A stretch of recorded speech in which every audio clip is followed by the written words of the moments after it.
Hello everyone, and welcome to a look back at Southern Railway excursion engines. Once again, I'd like to apologize for such the long wait between videos, but here it is. I know a lot of you guys have been waiting for this video, so let's stop beating around the bush and get right into it. We start out on the smaller side of the locomotive scale with 280 Consolidation number 154. The locomotive was originally built as East Tennessee, Virginia, and Georgia Railway number 466 in 1890. However, in 1894, the railroad was merged with the Richmond and Danville Railroad to form the Southern Railway, and as such, the 466 was renumbered to 154. In revenue service, the 154 was based out of Knoxville, Tennessee, and frequently made runs to Bristol and Asheville, North Carolina. In its later years of revenue service, the locomotive was leased to the Gloucester Lumber Company and the Smoky Mountain Railroad before being relegated to yard service in Knoxville and eventually retired in 1953. Following this, the locomotive was placed on display in Chilhowee Park in Knoxville, Tennessee, where it would remain on display for almost 55 years. In the summer of 2008, the locomotive was donated to the Gulf and Ohio Railway, and the local chapter of the NRHS made plans to restore the locomotive to operation. After roughly 2 years of work, the 154 steamed again in July of 2010. The locomotive was quickly put to work on the Knoxville and Holston River Railroad's Three Rivers Rambler, an excursion train operating between Knoxville and Marbledale, Tennessee. Today, the 154 continues to operate an excursion service heading up the Rambler, photo charters, and other seasonal events. Next up is 280 Consolidation number 385. 385 was built in 1907 by the Baldwin Locomotive Works and was mainly used by the Southern on mixed freight and branch line duties. For 45 years, the 385 would work the Southern Railway's Richmond division before being retired in November of 1952. The locomotive would continue to see use in short line duties as the Virginia and Blue Ridge Railway's number 6, until it was once again retired in 1959. In 1963, the locomotive was bought by Earl H. Gill Sr. and moved to New Jersey for operation on his Morris County Central Railroad. During its time on the Morris County Central, things never quite stayed the same for the 385. Something was always changing, whether it be its paint scheme or the line that it was running on. Depending on how the owners felt, the locomotive would constantly be switching back and forth between its standard black paint scheme and the Southern green and gold paint scheme. During the early years of the Morris County Central, they would often operate trips out of Morris County. However, in later years, this would shift to Newfoundland, New Jersey on an old unused branch line of the New York, Susquehanna, and Western, where it would continue to operate out of until the railroad would close in 1978. Following the closure of the Morris County Central, all of its assets were purchased by the New York, Susquehanna, and Western Railroad, along with the parent company, Delaware Otsego Railroad. In the mid-1990s, the 385 was eventually moved and placed on display near a high school athletics field in Bergen County, New Jersey, after several years in storage. By the late 1990s, attitudes towards the 385's presence had greatly soured, and the company was making plans to scrap the locomotive where it stood. Thankfully, a supporter of the locomotive, Joseph Supor Sr., stepped in at the last minute and purchased the locomotive for himself. After the locomotive was held in storage for another several years, the locomotive was finally donated in 2007 to the nearby Whippany Railway Museum, where the locomotive remains on display today. And now we change gears from 385 to her sister engine number 401. Like the 385, the 401 was built by Baldwin in 1907 and commonly used in mixed train service, branch line work, and in switching duties until the locomotive was sold in 1949 to the Alabama Asphaltic Limestone Company. There, it would operate as a switch engine until it was replaced by a diesel in 1965, when it was subsequently retired. The locomotive would remain on the company's property for 2 years until being bought in 1968 by the Society for the Preservation of Unretired Railfans and moved to Monticello, Illinois in 1971. The locomotive would remain in storage for several years until the now twice rebranded Monticello Railway Museum decided to begin restoration work on the locomotive in 1995. After 15 years of hard work, the 401 would return to steam in 2010 and began pulling passengers on the museum-owned track. As of today, the locomotive continues to operate for the Monticello Railway Museum on a number of photo charters and passenger trains throughout the year.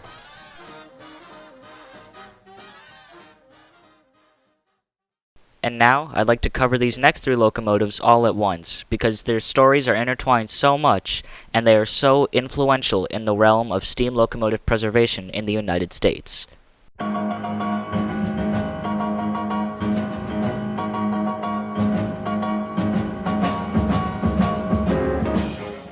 Southern Railway number 4501, 630, and 722. These 3 locomotives are what I consider to be the cornerstones of what would eventually become the Southern and later Norfolk Southern steam program, arguably the most iconic steam excursion program in the United States. Locomotive 630 and 722 are a pair of K-Class 280 consolidations built by Baldwin in February and September of 1904 and were promptly assigned to work on local freights on the Southern Railway's Murphy branch in North Carolina. Number 4501 was built by Baldwin in 1911 and was the first 282 Mikado built for the Southern Railway. Its career and revenue service was not as straightforward as 630 and 722, however. The 4501 would find itself being transferred to various divisions all along the Southern Railway system throughout its career and revenue service. And for often undocumented reasons, the 4501 would spend a good amount of time sitting in the various shop facilities along the Southern Railway. When it wasn't sitting in the shops or being transferred to a new division, the 4501 would often find itself on local freight duties, much like 630 and 722. Of these 3 locomotives, the 4501 would be the first to be retired. The 4501 was taken out of service in 1948 and promptly sold to the Kentucky and Tennessee Railway in Stearns, Kentucky, where it would head up coal drags deep in the mountains. Number 630 and 722 would be retired in August of 1952 and promptly sold to the East Tennessee and Western North Carolina Railroad in November of that same year, where they would be renumbered to locomotives number 207 and 208.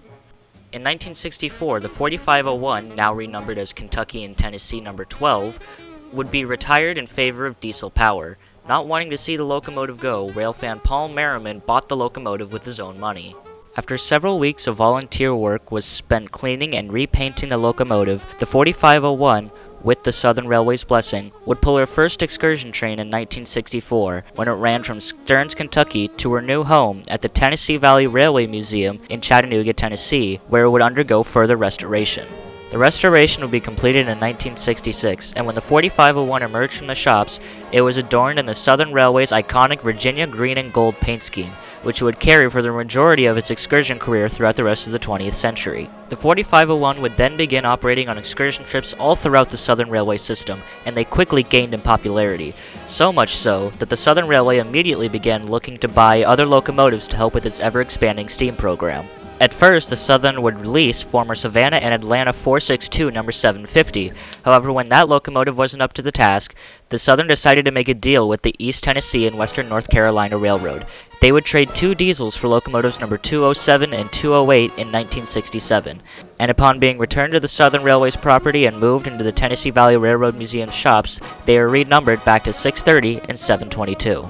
The 630 would be the first of the 2 locomotives to enter an excursion service along with 4501 and 750, requiring only minor repairs, while the 722 would return to service in 1970 at that year's NRHS convention after requiring more extensive firebox repairs. After being returned to service, the 722 would join the 4501 in being adorned in the Virginia green and gold Southern Railway paint scheme.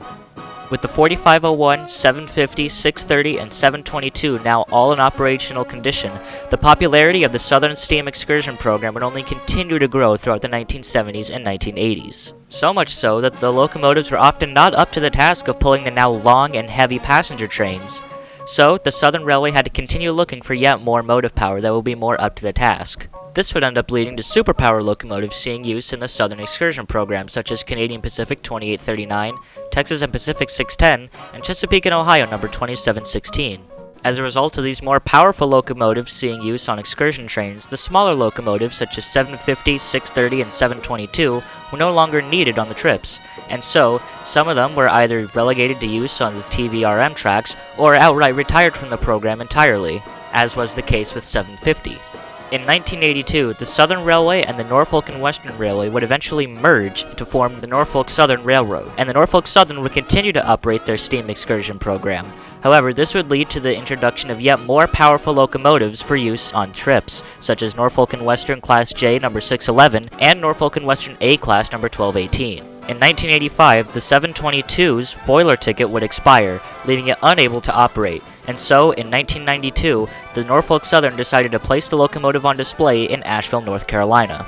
And in 1989, the 630 would also be taken out of service and placed in storage in the TVRM's back shops. This would leave 4501 as the sole Southern Railway steam locomotive left operating in the NS steam program. And eventually, the 4501 would go on to become one of the last steam locomotives to operate in the Norfolk Southern steam program at all, before the program's cancellation in 1994. Following this, the 4501 would be relegated to use on the TVRM until its flue times would expire in 1996. After that, the locomotive would be placed in storage indefinitely. In 1999, the 722 would be moved from its display site in Asheville and placed into storage, and in late 2000 the locomotive would be bought by the Great Smoky Mountains Railroad and moved there. Unfortunately, plans for a restoration on the 722 quickly fell through, and now the locomotive sits disassembled, scattered across the Great Smoky Mountain Railway's shop complex. While the 722 story has a sour end to it, the 630 and 4501's ending is much brighter, since in 2010, Norfolk Southern announced that it will be bringing back the popular steam excursion program, and 630 would be among the first of the locomotives to join in it. After an extensive restoration by TVRM, the 630 would go on to pull many trips for the program between 2011 and 2014. 2014 would also see the completion of 4501's restoration and her subsequent return to mainline excursion service. And much to the dismay of several rail fans, when she emerged from the TVRM backshop, she had shed her Virginia green and gold paint scheme for a standard freight black. Throughout the rest of 2014 and into 2015, the 4501 would embark on a number of excursions for both TVRM and Norfolk Southern. Unfortunately, after the 2015 operating season, Norfolk Southern had announced that it will be concluding its steam program, putting an end to 4501's brief return to the main line. As of today, the 630 and the 4501 continue to operate at TVRM, taking turns heading up the Missionary Ridge Local and the Somerville Steam Special. And with that, that's going to conclude a look back at Southern Railway excursion engines. I'd like to thank you all for your continued support of this series, and if you have any constructive criticisms or if I missed any locomotives, be sure to leave them in the comments section below. And with the completion of this video, I'm now able to take your suggestions again. So, as something a little special, leave your suggestions in the comments section below, and the most liked suggestion after the first 7 days of this video being posted will get made into the next episode. That's going to do it for this video. Thanks for watching.